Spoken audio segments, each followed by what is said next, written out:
Je voudrais vous inviter à vous abonner à cette page et à recruter d'autres gens qui vont s'abonner. Pour quelle raison? Parce que c'est une chaîne qui est consacrée à la dézombification du peuple noir. Vous savez, en ma qualité de théologien, d'historien et d'expert en management public, je décide de mettre toute mon énergie et toute l'équipe qui travaille avec moi décide aussi de mettre toute son énergie à la dézombification du peuple noir. L'émission s'appelle Lumière sur le monde. Eh bien, cette lumière, ce n'est pas moi. Cette lumière, c'est le travail que nous faisons ensemble. Lorsque tout à coup, on réalise qu'on nous a roulé dans la farine, on réalise qu'on nous a trompés pendant, n'est-ce pas, des siècles, et que tout à coup, nous prenons conscience de nos ressources, nous prenons conscience de notre identité, et ayant pris conscience de tout cela, nous prenons la décision de partager ce que nous sommes, ce que nous comprenons avec les autres. Donc, nous avons besoin d'avoir une masse critique d'hommes et de femmes noirs réveillés qui vont changer, n'est-ce pas, leur pays respectif pour la gloire de nos ancêtres. Nos ancêtres méritent cela. Ils se sont sacrifiés pour nous et c'est à nous aujourd'hui de prendre le relais. Comment on le fait? On le fait en se dézombifiant et en dézombifiant les autres. Je vous invite donc à liker ce qui se fait sur cette chaîne, à le sharer, à le partager avec les autres, à vous abonner et si vous l'avez fait déjà, à recruter d'autres qui vont s'abonner. On est ensemble, on garde le moral car tant que va le moral, tout va.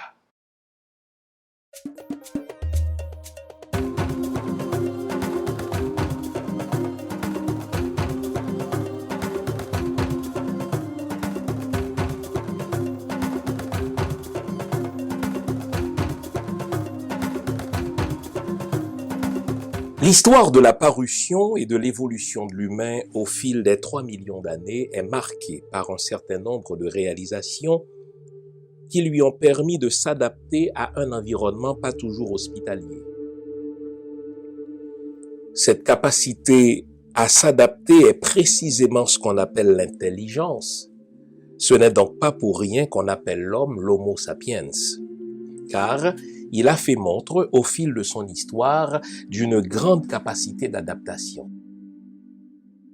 Mais l'évolution de l'homme s'explique aussi par des capacités presque illimitées à fabriquer des outils. On l'appelle alors Homo faber.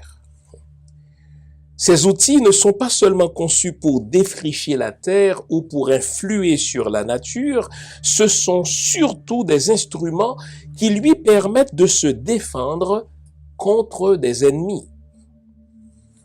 On tente à l'oublier, mais l'évolution de la science, justement, s'explique par le désir de l'homme de combattre son ennemi, d'avoir plusieurs coups d'avance sur lui. Dans cette optique, ce qu'on appelle les pays développés, ce sont précisément des pays qui ont été capables de développer des armes plus raffinées, plus destructrices, plus rapides et plus efficaces. Ainsi, les humains ont utilisé au fil des années, au fil des siècles, des armes bactériologiques, des armes nucléaires, des armes virales et des armes chimiques. Vous me demandez où je veux en venir avec tout cela. Je vous le dis net. Quand je lis certaines statistiques sur la montée fulgurante des drogues en Afrique et dans les pays noirs, il y a lieu de penser qu'une certaine guerre chimique a été initiée contre les peuples noirs. Nous parlerons donc de la drogue dans les pays noirs à cette émission. Bonjour le monde, bonjour mesdames, bonjour messieurs, bienvenue à cette autre édition de l'émission Lumière sur le monde. Content de vous retrouver ce dimanche matin encore à cette tribune où nous parlons des vraies choses, où nous parlons de ce qui nous concerne, où nous faisons de l'histoire, où nous adressons des problématiques actuelles, des problématiques contemporaines. Eh bien, aujourd'hui, nous allons parler du phénomène de la montée fulgurante des drogues chez nous.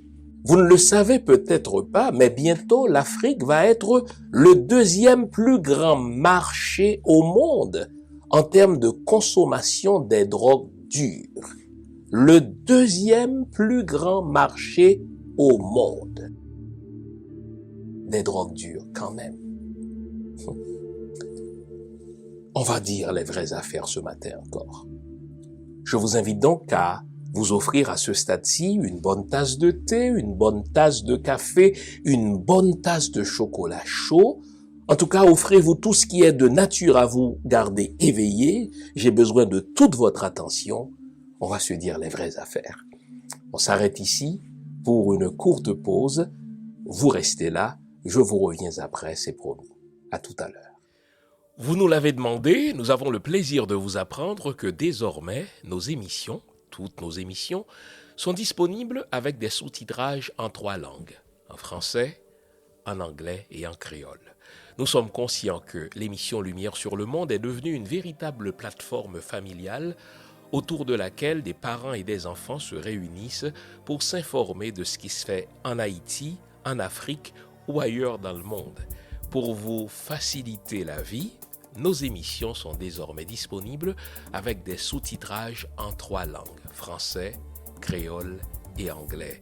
Nous progressons avec vous, nous marchons avec vous, de manière à relever nos communautés et nos peuples.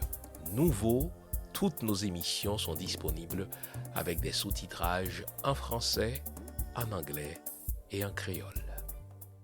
Avant la pause, on s'était promis de parler de la montée fulgurante des drogues sur le continent africain et dans des pays d'afro-descendants. Je vais, à ce stade-ci, vous présenter un certain nombre de faits, vous présenter un certain nombre de chiffres qui finiront par vous convaincre que, mais la drogue, chez nous, c'est sérieux. Et si je fais ça, ce sera pas tellement pour vous rappeler les effets nocifs, les effets délétères des drogues dures sur le cerveau humain, mais je tenterai de mettre ça dans un contexte plus large d'une guerre chimique, d'une guerre neurologique qui est initiée contre nos peuples. Car ne nous trompons pas, à travers l'histoire, on a utilisé des armes bactériologiques, on a utilisé des armes nucléaires, on a utilisé, n'est-ce pas, des armes chimiques contre des ennemis allégués.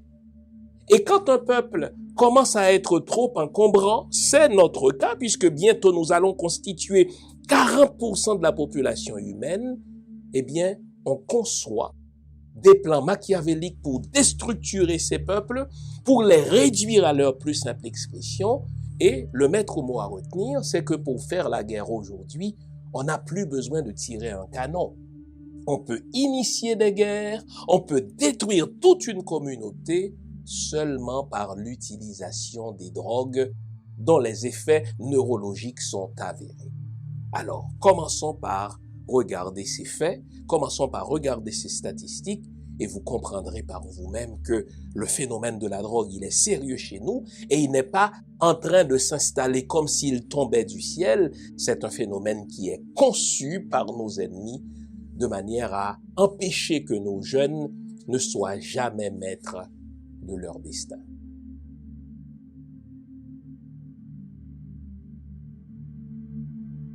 Commençons par quelques chiffres et quelques faits durs.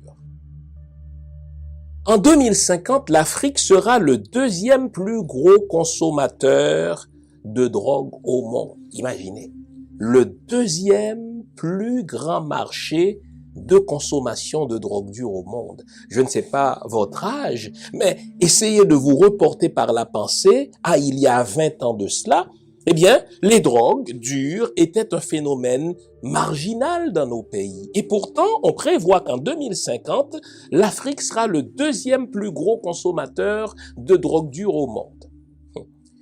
L'Afrique de l'Ouest est devenu le carrefour principal pour le transit de la cocaïne en provenance d'Amérique latine à destination de l'Europe et de l'Amérique du Nord.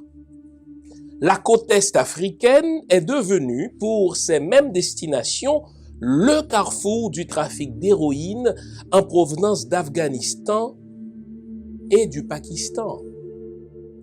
L'héroïne est concentrée sur la côte orientale de l'Afrique et dans quelques pays de l'Afrique de l'Ouest, comme le Nigeria et le Ghana, et de l'Afrique australe, comme le Mozambique. Ces pays-là ont aussi la plus forte concentration de trafic d'héroïne de la région.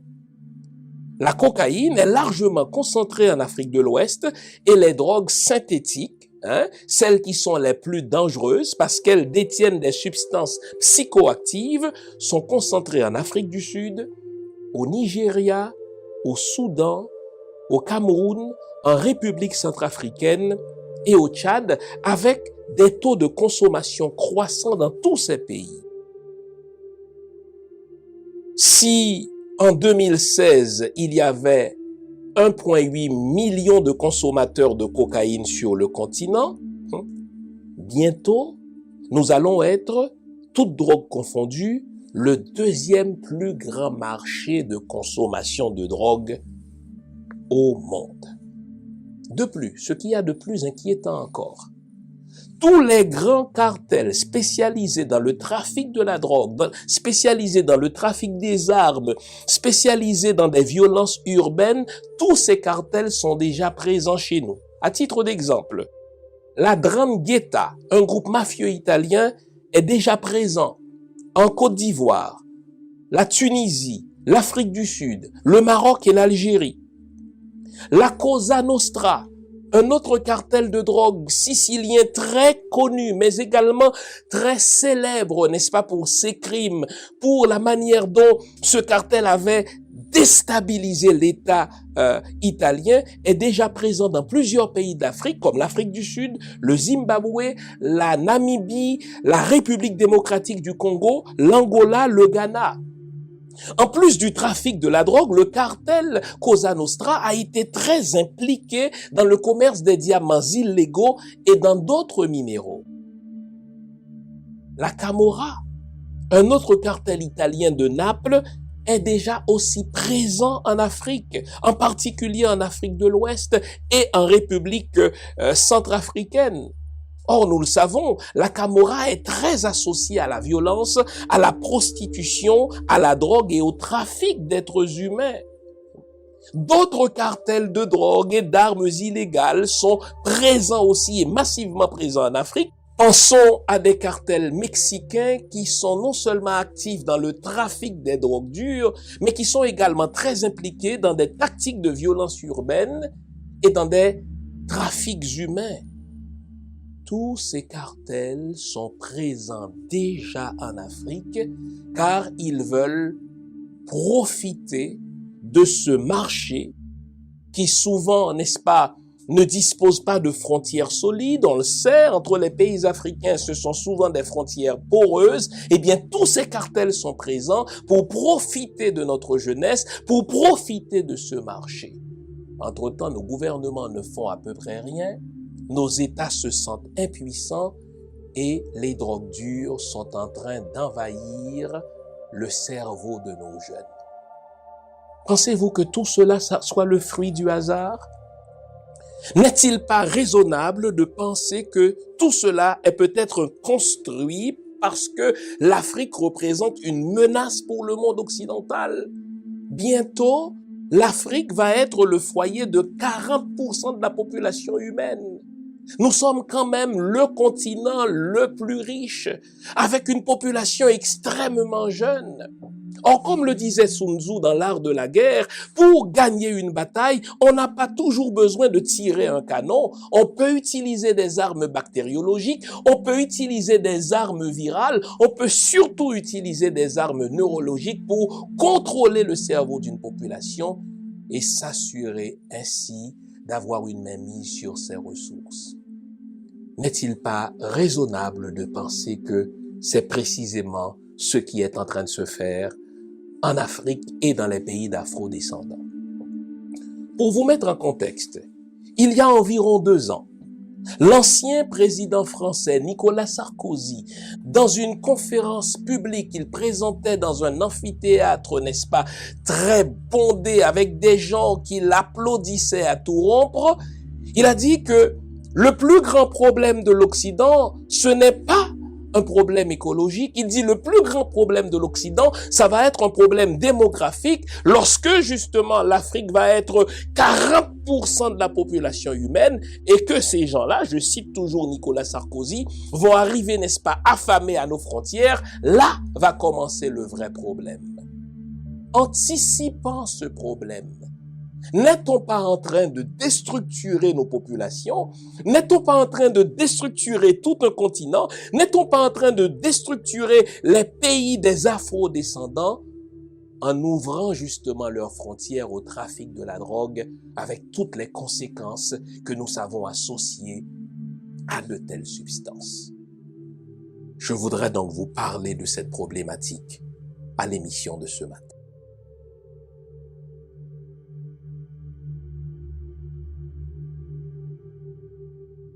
On tente à l'oublier, mais les pays qu'on appelle les pays avancés, les pays qu'on appelle les pays développés, ils sont des pays développés parce qu'ils ont su développer avant les autres des armes plus raffinées, des armes plus destructrices, des armes plus efficaces. Je l'ai dit dans mon texte liminaire que ce qu'on appelle la science et l'histoire de l'évolution de la science, c'est une histoire de violence. Beaucoup d'avancées technologiques d'aujourd'hui, beaucoup d'avancées scientifiques ont été réalisées à la suite justement d'une demande de l'industrie militaire pour le département de la défense des divers pays. J'aime prendre l'exemple le plus connu, le GPS, le système de géolocalisation dont nous nous servons, nous comme civils, n'a pas du tout été conçu pour aider les civils à retrouver leur chemin nullement. Ça a été une technologie qui a été développée par le département de la défense des États-Unis depuis les années 70 et avec cette technologie, cela leur a permis, n'est-ce pas, de trouver plus rapidement leur chemin que les autres, d'identifier justement le positionnement de l'ennemi et de pouvoir l'abattre plus facilement. Et donc, les pays qui veulent contrôler les autres ne lésinent pas les moyens, ne lésinent pas des ressources pour être toujours des coups d'avance sur les autres peuples de manière à les éliminer, contrôler leurs ressources et contrôler leur territoire, car c'est de cela qu'il s'agit. Si vous vous en doutez encore, je vous invite à lire un best-seller qui est sorti il y a une vingtaine d'années qui s'appelle Le Principe de Lucifer. Dans ce livre-là, l'auteur nous rappelle que la violence est au cœur de la nature et que toute action humaine qui lui permet, n'est-ce pas, de progresser s'inscrit dans une logique de la violence. Et c'est ainsi, nous le savons, par ailleurs, que les peuples que l'on considère aujourd'hui comme des peuples civilisés, les peuples que l'on considère aujourd'hui comme des peuples économiquement développés, ils le sont parce qu'ils ont su développer des armes destructrices avant les autres. Pour ne rappeler que quelques exemples, eh bien, à la Seconde Guerre mondiale, les États-Unis n'avaient absolument pas besoin d'utiliser 2 fois plutôt qu'une la bombe nucléaire contre le Japon. Le Japon était déjà à genoux, le Japon allait de toute manière perdre. Les nazis allaient de toute manière perdre la guerre, mais les États-Unis voulaient faire la démonstration que eux avaient maîtrisé bien avant que les autres la technique pour fabriquer la bombe nucléaire. Alors, ils l'ont larguée 2 fois plutôt qu'une, question d'envoyer le message que nous sommes prêts à une nouvelle conquête des ressources des autres. Des exercices qui visent la conquête de l'espace n'ont rien à voir avec la recherche scientifique fondamentale, n'ont rien à voir avec la recherche scientifique pure. Ce sont des exercices qui visent à donner des longueurs d'avance à des peuples, lesquelles longueurs d'avance vont leur permettre justement de s'accaparer des ressources avant les autres. Or, imaginez ce que l'Afrique a toujours représenté pour l'Occident.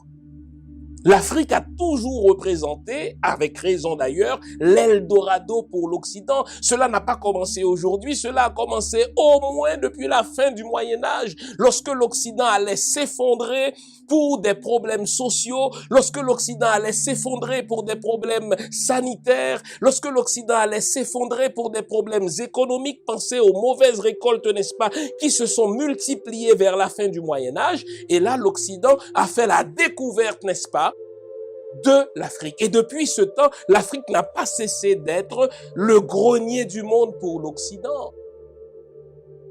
Sauf qu'autrefois, on pouvait, à la suite d'une bénédiction de l'Église, réduire toute cette population-là en esclavage. Autrefois, on pouvait entrer sur ce territoire, l'occuper, au nom du fait que sur ces peuples-là ne régnaient pas de véritables États. Mais on ne peut plus le faire aujourd'hui parce qu'il y a une espèce de sensibilisation de la conscience à ces crimes trop ouverts. Donc, on doit développer des méthodes beaucoup plus raffinées, développer des méthodes beaucoup plus subtiles. Or, la croissance démographique de l'Afrique et la richesse de son continent représentent à la fois une menace pour l'Occident et des opportunités pour les Occidentaux. Une menace. Bientôt, je l'ai dit, eh bien, les Africains vont constituer 40% de la population humaine. Et déjà, les chefs occidentaux disent, écoutez, ces gens-là ont déjà des problèmes de sécurité alimentaire, ils ont déjà des problèmes économiques, ils ont des problèmes de pauvreté, ils ont des problèmes de chômage, eh bien, ils vont venir chez nous. Et on ne pourra pas continuer à les laisser se noyer en haute mer, comme on l'a vu, n'est-ce pas, de la part de certains pays de la Méditerranée qui ont laissé nos frères africains se noyer parce qu'ils étaient en quête d'une vie meilleure. On ne pourra pas bientôt, n'est-ce pas, leur refuser l'entrée chez nous en refusant de leur accorder des visas. Ils vont arriver de toute manière. Que faire? Et là, on va utiliser ce qu'on a déjà utilisé dans l'histoire. Des armes bactériologiques, des armes chimiques, des armes neurologiques. Vous savez, je suis pas un complotiste. Je suis un historien. Je regarde l'histoire, la tête froide, sans état d'âme, pour voir ce qui a été fait contre les peuples et dans quel but cela a été fait. Nouveau, bonne nouvelle, toutes les émissions Lumière sur le Monde se trouvent désormais en mode podcast. Cela veut dire que vous pouvez continuer à vaquer à vos occupations tandis que vous nous écoutez, où que vous soyez, dans votre voiture, à l'épicerie, au travail, en faisant vos courses ou à la maison. Toutes les émissions Lumière sur le Monde en français et en créole sont en mode podcast. Vous les trouverez sur Apple Podcast, Spotify, Podcast Index, Google Podcast, Amazon Music, Stitcher et les autres. Nous sommes partout en mode podcast. Il n'en tient qu'à vous. Nouveau, bonne nouvelle, Lumière sur le Monde est en podcast.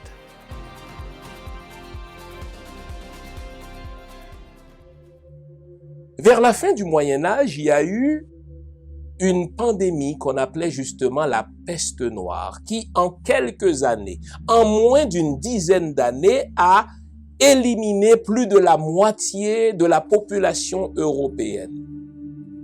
Sauf que ce qu'on nous dit pas, c'est que la peste noire était souvent utilisée comme arme bactériologique contre d'autres peuples.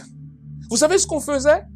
Quand il y avait, n'est-ce pas, des cas de mort avérés dus à la peste noire, les gens ramassaient ces corps-là et les catapultaient dans d'autres villes, et les catapultaient dans d'autres communautés, et les catapultaient dans d'autres villages pour s'assurer d'éliminer ces gens-là afin de pouvoir s'accaparer de leurs biens.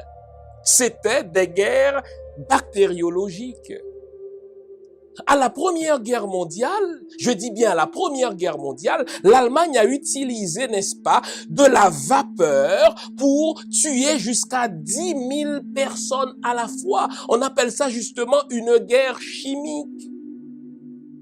Eh bien, aujourd'hui que l'Afrique représente une menace pour les Occidentaux, mais en même temps une opportunité, ça demeure le continent le plus riche. Comment se débarrasser d'une partie de ces gens-là sans alarmer la conscience humaine et faire main basse sur leurs ressources sans que personne ne s'en rende compte?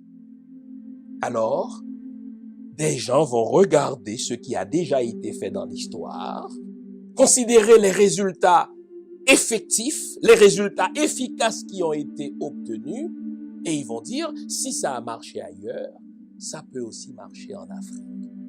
Où est-ce que ça a marché? L'utilisation des drogues contre les peuples noirs? Aux États-Unis. Je voudrais qu'on en parle. Les États-Unis ont utilisé et utilisent encore la drogue pour contrôler la population noire et s'assurer qu'une grande quantité de cette population se retrouve en prison. Vous savez, en 2017, une avocate militante des droits civiques du nom de Michelle Alexander a sorti un bel ouvrage dont je vous recommande la lecture. Le nom de ce livre, c'est « La couleur de la justice ». Cette dame nous a sorti une statistique en 2017 nous disant que si en 1860, écoutez bien là, en 1860, 1865, en particulier en 1865, lorsqu'on a aboli l'esclavage, on avait dénombré 4 millions d'esclaves aux États-Unis. Eh bien, selon les statistiques qui nous sont fournies par cette dame, dans son livre paru en 2017, il y a beaucoup plus de Noirs qui se retrouvent en prison ou dans le système judiciaire américain qu'il n'y a eu d'esclaves en 1865. Est-ce que vous entendez cela?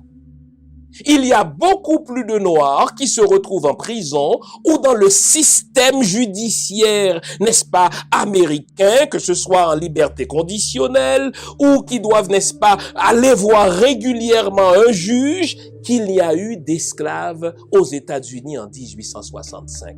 Qu'est-ce que ça veut dire selon vous? Puisqu'à un moment donné, on ne pouvait plus maintenir l'esclavage traditionnel tel qu'il a toujours été pratiqué au fil des 2 ou 3 derniers siècles. On a libéré les Noirs. Mais ces derniers n'ont jamais joui d'une liberté pleine et entière, puisque, comme on l'a vu à quelques reprises à cette émission, à l'abolition de l'esclavage, on a passé à une autre étape qui était, n'est-ce pas, le péonnage. On a passé aux lois Jim Crow qui faisaient des Noirs des citoyens de seconde zone qui se sont retrouvés au bas de l'échelle. Et lorsque, n'est-ce pas, des Noirs se sont battus pour l'obtention de leurs droits civiques et qu'ils ont été assassinés pour cette cause, on a finalement accordé des droits aux Afro-Américains, mais rapidement, au nom de la lutte contre la drogue, dès les années 70. Imaginez, hein?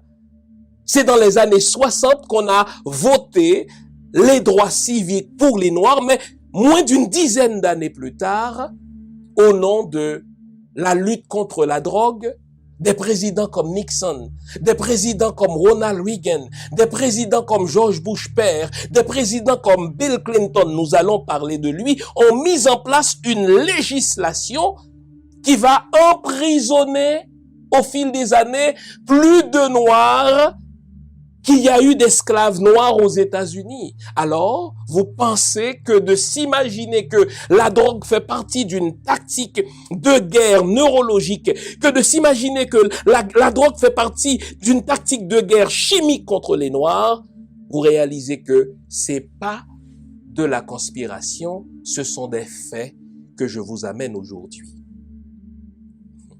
La question se pose, mais d'où viennent les drogues? Qui laisse passer ces drogues-là dans nos frontières? Et surtout, à qui les drogues profitent-elles? Dans les années 80, tandis que Ronald Reagan prétendait mener la lutte contre la drogue, Et quand il disait qu'il allait mener la lutte contre la drogue, qu'il allait être tough contre la drogue, eh bien, il visait les communautés noires. Hein? Mais ce qu'on a découvert, vous avez sûrement entendu parler de l'Irangate, ce scandale politique aux États-Unis sous le gouvernement Reagan qui révèle que, au fait, c'est l'État américain qui importait de la drogue aux États-Unis. Pour quelle raison? Pour trouver de l'argent de manière à corrompre, n'est-ce pas, les communautés noires, les jeter en prison, mais également soutenir les contras au Nicaragua. Qu'est-ce que c'est que l'Irangate?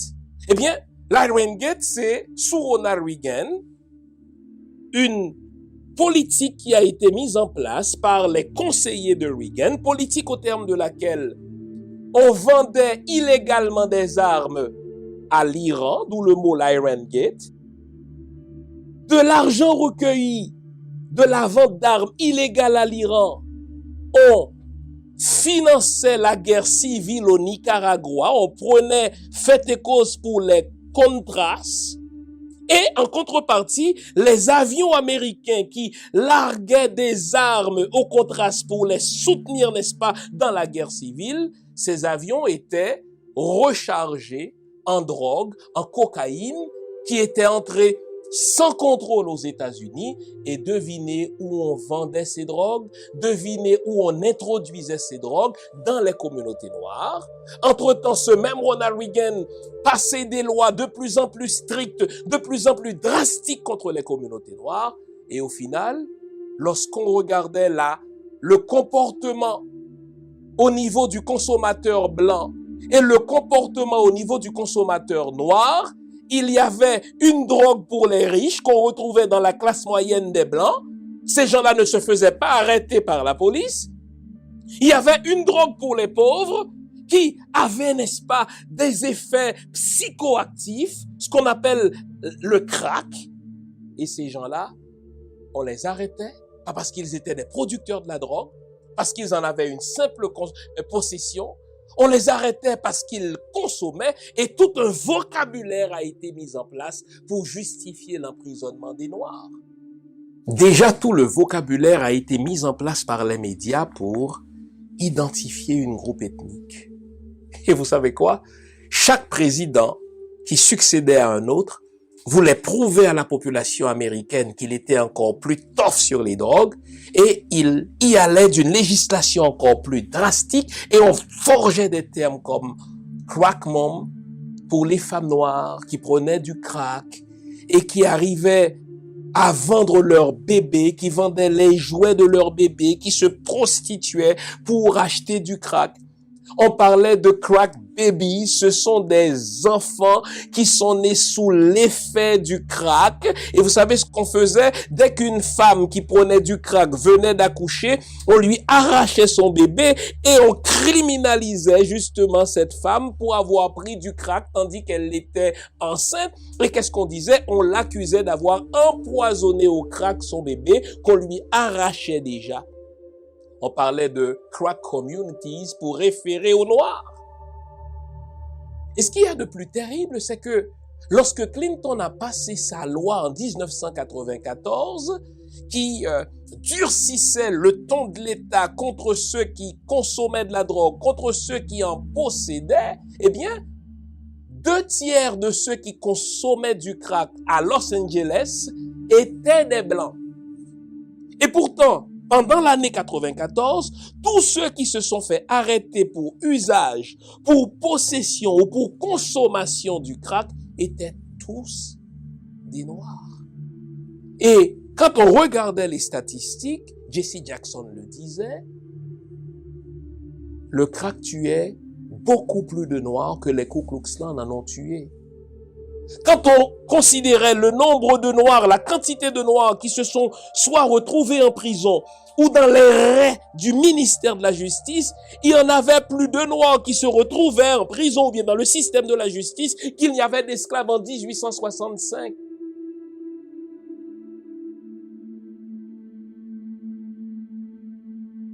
Puisque l'État américain avait choisi de réduire la population noire de l'emprisonner en lâchant littéralement des drogues dures dans cette communauté, eh bien rapidement on a vu les conséquences.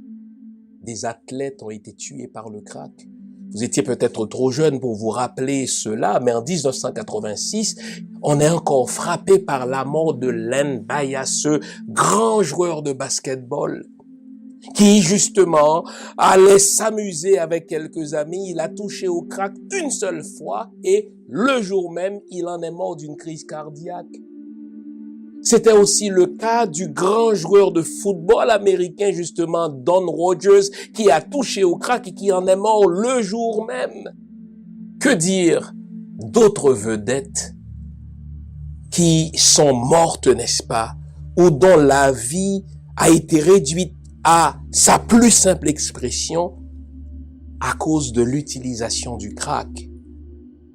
Regardons encore quelques statistiques beaucoup plus tristes, beaucoup plus alarmantes de la manière dont la drogue est utilisée aux États-Unis par l'État américain, j'insiste, pour contrôler la communauté noire.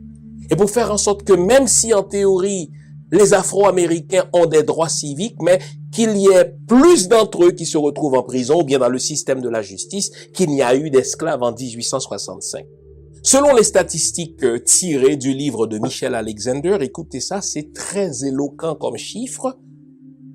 Un homme noir sur 14 est en prison contre un homme blanc pour 106. Vous regardez la disproportion? Sur chaque 14 noirs, il y a un qui est en prison. Tandis que pour les blancs, sur chaque 106 blancs, il y en a un qui se retrouve en prison. Regardez le décalage. Regardons encore.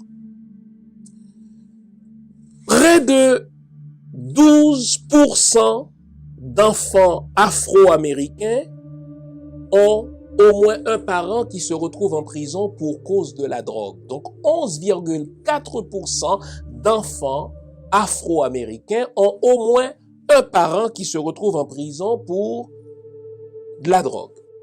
Si vous comparez cela aux parents blancs, c'est moins de 2% d'enfants blancs qui ont un parent se retrouvant en prison à cause de la drogue.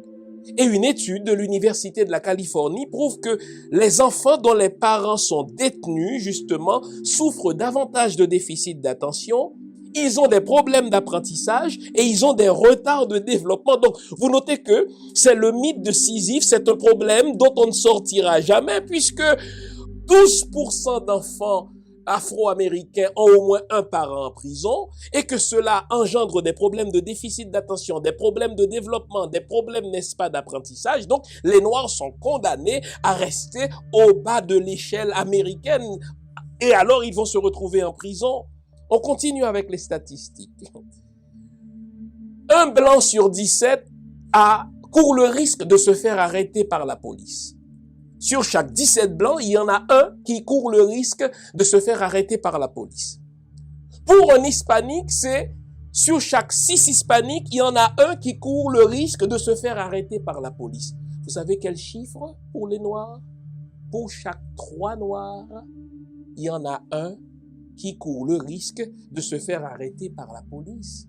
Avec ces chiffres-là, vous comprenez que on n'a plus besoin de l'esclavage. Vous comprenez qu'on n'a plus besoin de la colonisation, on n'a qu'à laisser entrer la drogue dans les communautés noires, on n'a qu'à y couler, n'est-ce pas, des drogues dures, on n'a qu'à y couler le crack et les drogues vont faire le travail tout seul.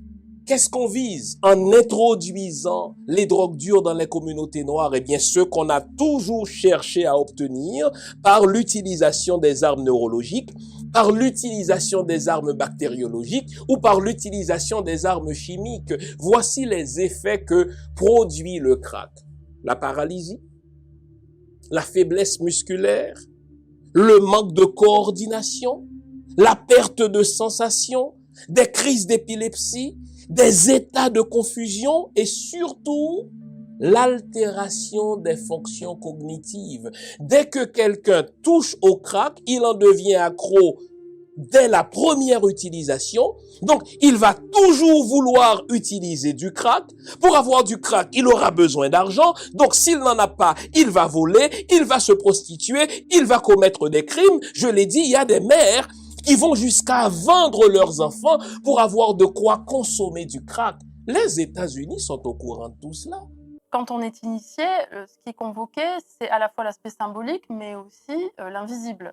Donc c'est difficile pour moi de vous raconter. Mais par contre, ce que je peux dire, c'est que les initiations dans le vaudou, elles ont toujours un lien avec le fait de se perfectionner soi-même et de travailler avec les éléments de la nature visibles et invisibles.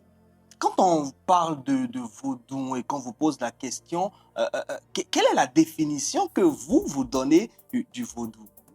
Alors, ma définition, qui est assez personnelle, elle consiste à dire que déjà, pour moi, ça n'est pas une religion. Parce que j'ai cette phrase qui me vient en tête, qui m'a beaucoup marquée, qui était de dire « Le vaudou, je n'y crois pas, mais ça existe. Croire, c'est la relation verticale entre soi et son Dieu, quel qu'il soit. C'est la religion, la croyance, la foi.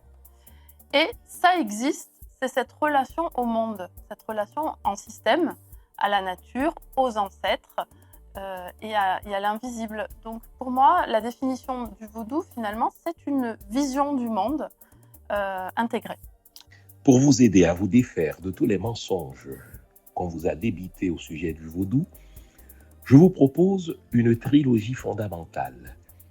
Vaudou, je me souviens, et si les lois n'étaient pas les diables, et enfin, Vaudou 101, une spiritualité moderne sans sorcellerie. Ces 3 livres sont disponibles sur mon site web www.jeanfils-aimé.com ou sur amazon.ca. Une trilogie à lire et à avoir dans sa bibliothèque personnelle ou familiale.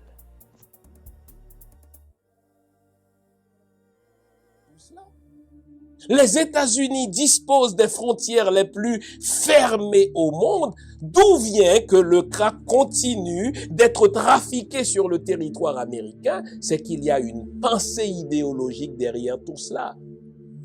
Puisqu'on ne peut plus utiliser l'esclavage, puisqu'on ne peut plus utiliser la colonisation, puisqu'on ne peut plus utiliser les lois Jim Crow pour séparer les Blancs d'avec les Noirs, foutons-les en prison en votant des législations de plus en plus strictes contre la drogue et faisons en sorte que dans l'imaginaire populaire, on puisse associer le noir à la drogue et associer le noir à la violence. Vous savez, dans cet appareillage de lois de plus en plus strictes, voté par le Congrès américain et signé par les présidents américains, je pense à Reagan, je pense à George Bush père, je pense à Clinton. Vous savez, quand quelqu'un aux États-Unis, en particulier les Noirs, est arrêté pour simple possession du crack ou pour de la consommation du crack, non seulement il court le risque d'être jeté en prison, ce qui est 9 fois sur 10 le cas. On lui enlève son droit de vote. Vous vous souvenez qu'après l'abolition de l'esclavage, malgré le fait qu'en théorie, en 1870, les Noirs avaient le droit de vote, eh bien, ils n'ont jamais pu voter. Eh bien, nous sommes aujourd'hui, n'est-ce pas, en 2021, mais si on vous arrête pour consommation du crack, pour simple possession du crack et qu'on vous envoie en prison, même au sortir de la prison, vous avez perdu votre droit de vote. On vous coupe vos allocations. Les gens se droguent souvent parce qu'ils sont pauvres, parce qu'ils sont au chômage, parce qu'ils ne travaillent pas. Et l'État, n'est-ce pas, dans sa politique d'aide de dernier recours, offre des allocations alimentaires, des bons alimentaires. Eh bien, si vous vous faites arrêter pour simple possession de crack, en sortant de la prison, on vous coupe vos allocations, on vous coupe vos bons alimentaires. Donc, qu'est-ce qu'on vous fait? On vous condamne à voler, à commettre des crimes, à recommencer à prendre de la drogue et à retourner en prison.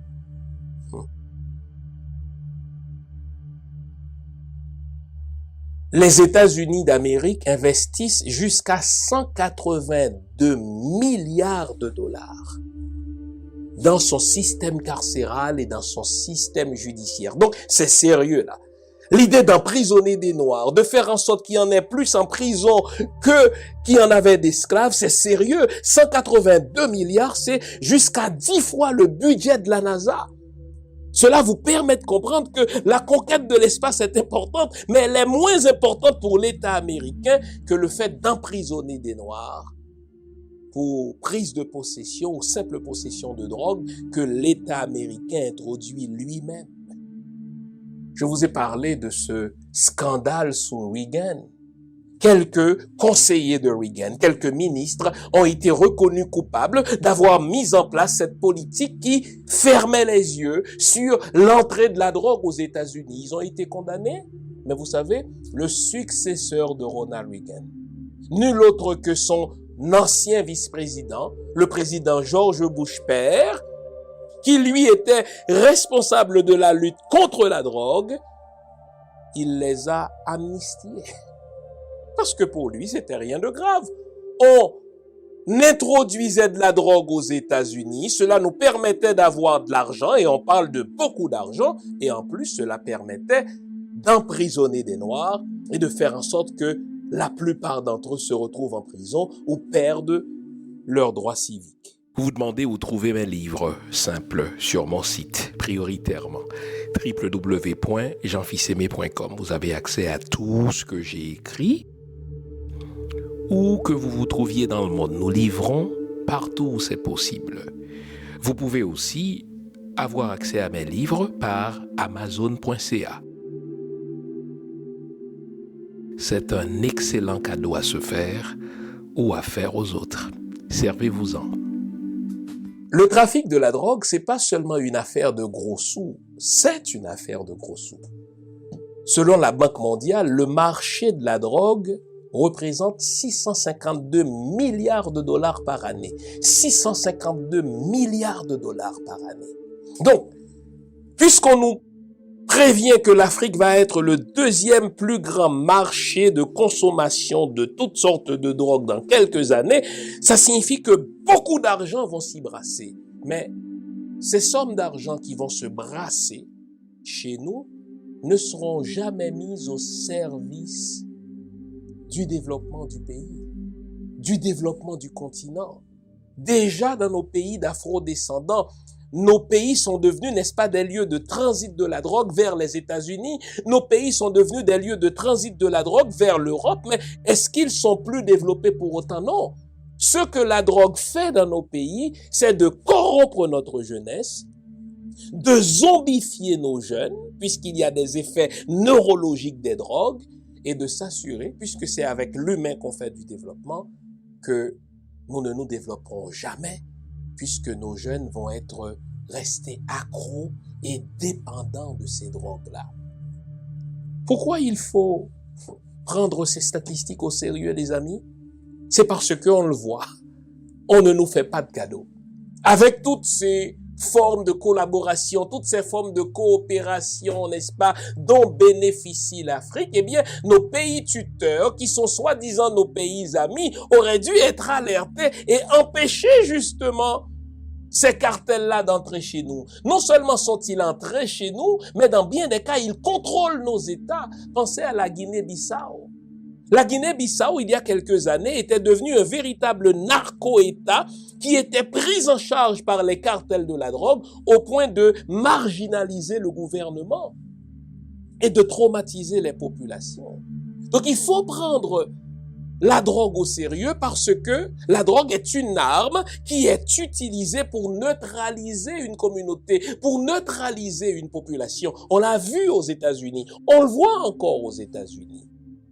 La vérité, c'est que quand la drogue entre chez nous, c'est jamais pour faire du développement, c'est jamais pour faire du développement durable. Les effets sont terribles sur les jeunes, corruption, prostitution, violence. Les cartels de drogue, c'est presque une blague de le dire, ne payent pas d'impôts. Donc ce n'est pas parce que c'est un marché de plusieurs centaines de milliards de dollars et que l'Afrique va devenir, n'est-ce pas, le deuxième plus grand consommateur que ces sommes d'argent-là vont être mises au service de l'État. C'est bien le contraire.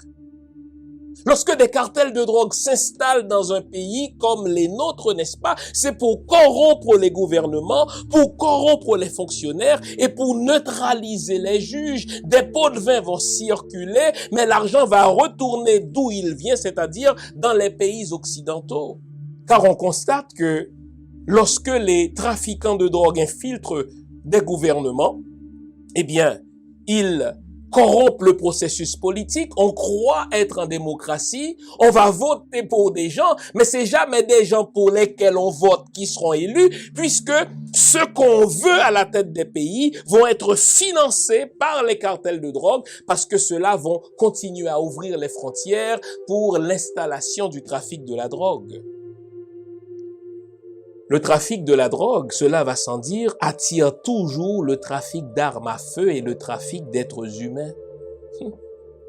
Le trafic de la drogue fait toujours dans du blanchiment d'argent et d'autres activités criminelles comme la prostitution, comme la pornographie. Donc quand il y a trafic de drogue dans un endroit, vous pouvez vous attendre à ce qu'il y ait une flambée de violence, à ce qu'il y ait aussi une flambée de conflits armés extrêmes.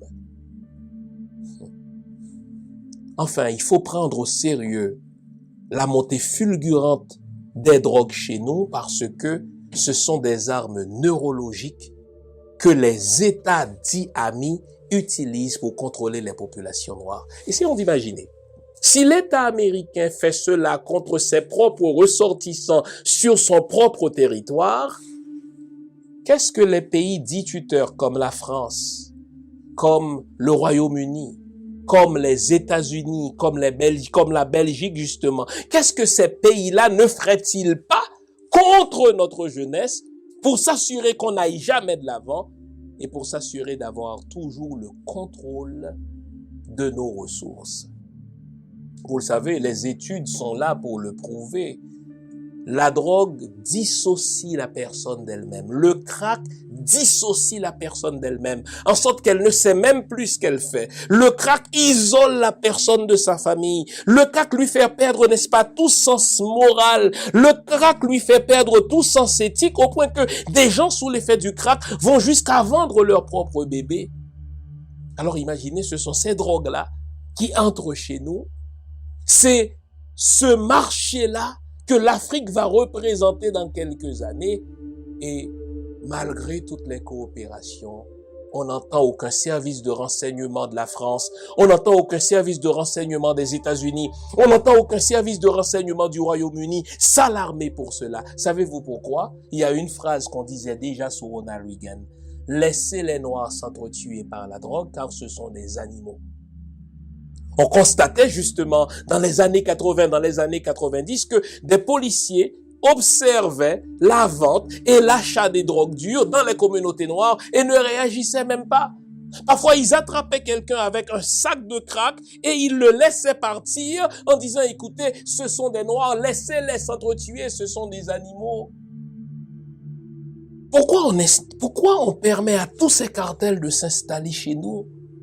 Pourquoi quand il s'agit de crise politique, la France va envoyer ses troupes tout de suite, n'est-ce pas, dans la France-Afrique pour imposer son candidat? Mais quand il s'agit de problèmes beaucoup plus graves qui menacent l'avenir de nos jeunesses, l'avenir de nos pays, les services de renseignement laissent faire. Face au fléau de la drogue, mes amis, face au fléau de la drogue, mes frères et sœurs noirs, c'est nous qui devons nous réveiller.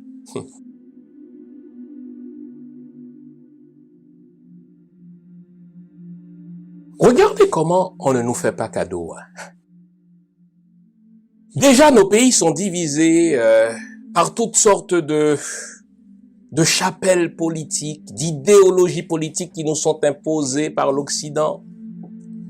Nos pays sont aux prises avec des conflits religieux qui s'expliquent par les religions importées.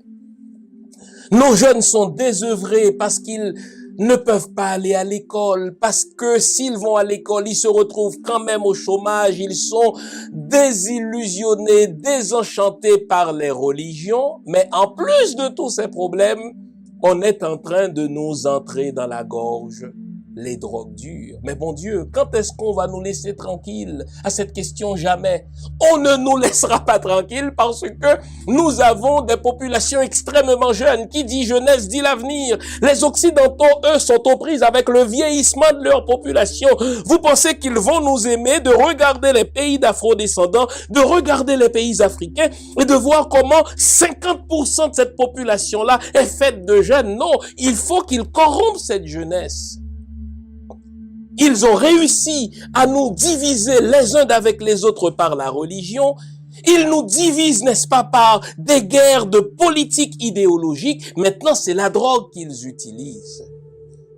Comment gagner la guerre contre la drogue? La première des choses, c'est qu'on ne peut pas gagner la guerre contre la drogue en restant divisé ou en restant fragmenté.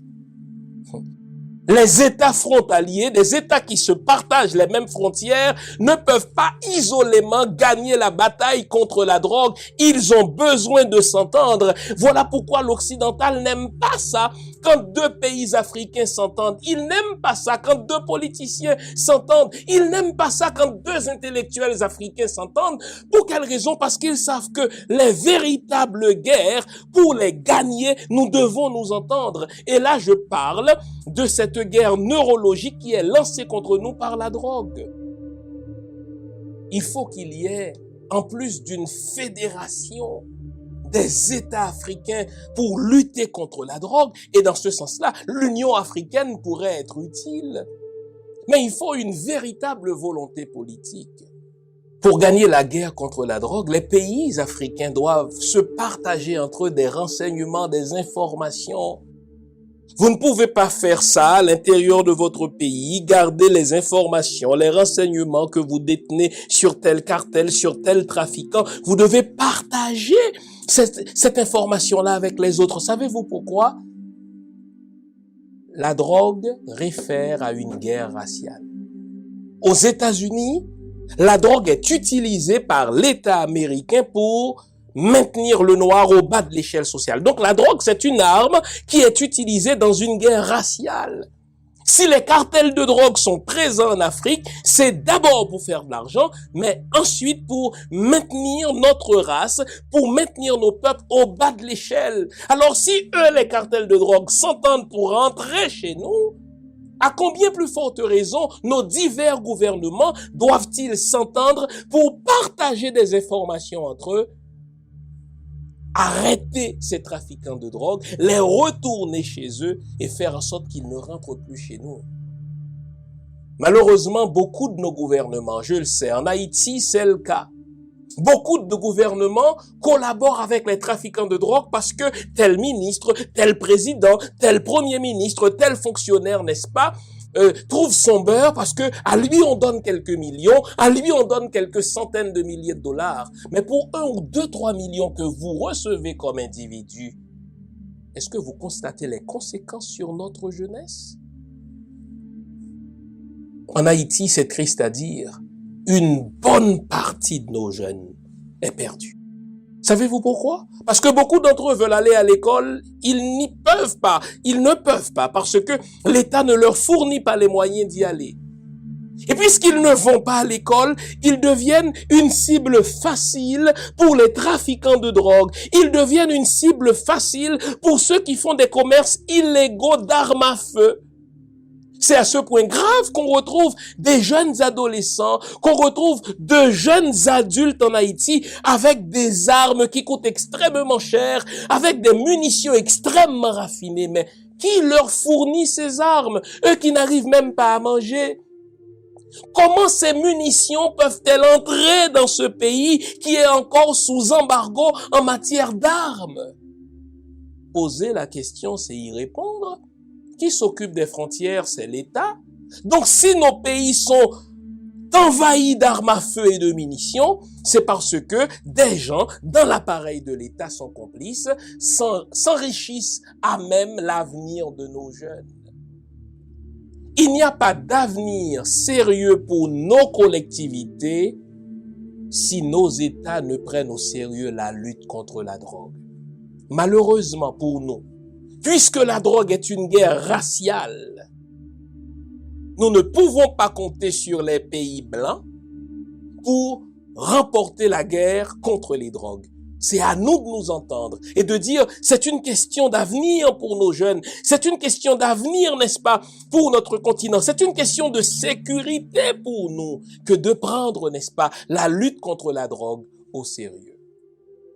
Dans l'espérance que l'émission de ce matin va nous alerter sur ce qui s'en vient pour nous, sur ce fléau qui s'installe déjà chez nous, même si nous tardons encore à voir tous les effets, dans l'espérance que vous allez vous souvenir de la manière dont l'État américain contrôle les Afro-Américains par la drogue et fait en sorte que jamais ces Noirs ne passeront du dernier échelon vers le sommet de l'échelle sociale, dans l'espérance que cela va nous sensibiliser sur la nécessité pour nous de prendre au sérieux la lutte contre la drogue. Eh bien, je nous invite comme parents, parce que nous avons aussi notre part à faire. Ce n'est pas seulement l'État. Nous avons une responsabilité comme parents au sein de la famille d'être plus vigilants vis-à-vis de ce que nos jeunes consomment, vis-à-vis de ce qu'ils entrent dans la maison, vis-à-vis de leur fréquentation justement. Nous devons être doublement vigilants. Parce que cette affaire de drogue, c'est une guerre raciale qui est initiée contre l'Afrique dans le but de zombifier les jeunes et de faire main basse sur les ressources tellement immenses de ce continent béni des dieux. Vous entendez ce que je dis? Vous entendez ce que je dis? Nous sommes un continent béni des dieux. Malheureusement, ce n'est pas nous qui jouissons de nos ressources. D'autres en jouissent. Et c'est toujours les mêmes. Regardez vers l'Occident. Et lorsque ça devient trop évident qu'ils font même pas sur nos ressources, ils laissent entrer la drogue chez nous pour zombifier nos jeunes, pour les aliéner de manière à ce qu'il n'y ait jamais de développement chez nous. En termes de solutions, justement, nous avons plein d'églises, nous avons plein de mosquées sur notre continent, nous avons plein de centres religieux dans nos pays d'afro-descendants. Imaginez seulement si ces églises-là, si ces mosquées-là, si ces centres religieux-là devenaient des centres de réhabilitation de nos jeunes. N'attendons pas 2050, il sera trop tard, puisque les cartels de drogue sont déjà présents chez nous et qui sont déjà en train de corrompre nos jeunesses. Pourquoi nos leaders religieux, les pasteurs là, plutôt que de parler de paradis, plutôt que de parler du retour de Jésus-Christ, ça on le sait ça, pourquoi n'utilisez-vous pas votre influence, non pas pour juger les jeunes, mais pour les prendre en charge, pour les aider, n'est-ce pas, à se revaloriser, pour les aider à se construire une fierté identitaire. C'est ce qu'on attend de vous comme leader, que vous vous appeliez pasteur, que vous vous appeliez, n'est-ce pas, imam, ou peu importe le titre que vous portez. Utilisez vos endroits, parce que les familles fréquentent vos lieux. Utilisez cela pour sauver ces jeunes-là, car ils sont déjà entre les griffes des cartels de drogue. Et pour ceux qui se retrouvent déjà sous les effets de ces drogues dures, vous savez, parce que nous sommes un continent béni des dieux, eh bien, dans nos faunes, dans nos flores, il y a déjà des plantes qui aident à se libérer des effets délétères des drogues dures. Pensez à l'iboga, par exemple. C'est utilisé en Occident, alors que chez nous, quand on veut faire de la désintoxication, on refile des trucs chimiques aux gens. Non, on n'a pas besoin d'utiliser les trucs chimiques de l'Occident pour échapper aux effets des drogues dures. Nous avons l'iboga, et chez nous, justement, nous avons ces gardiens de médecine traditionnelle qui sont de véritables connaisseurs des plantes, eh bien, qu'ils mettent leur savoir au profit des jeunes. C'est une affaire sérieuse que ces affaires de drogue. On est en train de nous avoir par l'introduction des drogues chez nous. Nos jeunes ne travaillent pas, ils sont en quête d'identité, ils sont en pleine crise identitaire. Nous devons tous mettre l'épaule à la roue pour gagner cette bataille. Ce n'est plus le temps d'être divisé par la religion. Ce n'est plus le temps d'être divisé par des chapelles politiques. C'est le temps de se mettre ensemble pour sauver nos populations, pour sauver nos ressources, parce qu'une guerre neurologique est déjà initiée contre nous par l'Occident. Et cela se fait au vu et au su des services de renseignement des Occidentaux. Merci d'avoir été à l'écoute. J'espère vous avoir été utile. Gardons le moral, restons vigilants et ne l'oublions pas, nous sommes ensemble. Continuez à liker si vous aimez, continuez à partager dans vos réseaux respectifs et abonnez-vous si ce n'est déjà fait. Au revoir, on se retrouve la semaine prochaine. Bye.